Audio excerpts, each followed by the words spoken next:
السلام علیکم۔ اسلامی ورلڈ میں خوش آمدید۔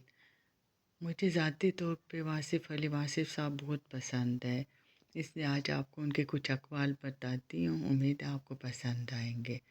اگر آپ دل کو اللہ کے لیے رکھ دیں تو اس میں اللہ کے علاوہ کوئی خواہش نہیں آئے گی۔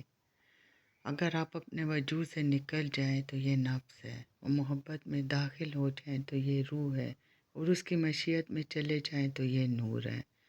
جس ذات سے تم نعمتیں مانگ رہے ہو اس سے تم اسی کو مانگو۔ آدھی دنیا مجبوریوں کی دنیا یعنی نفس کی دنیا۔ جو لوگ اللہ کے فیصلوں پر راضی ہوگے اللہ ان پر راضی ہوگا۔ اس لیے اگر آپ اللہ کی رضا چاہتے ہیں تو اللہ پر راضی رہنا شروع کر دیں۔ جنت اس مقام کو کہیں گے جس کے چھن جانے کے بعد اس کی تلاش شروع ہو جائے۔ پہلے عمل کو واضح کر لیا جائے پھر عمل کیا جائے، ایسا نہ ہو کہ عمل کے راستے میں چلتے چلتے ایک اور عمل پیدا ہو جائے۔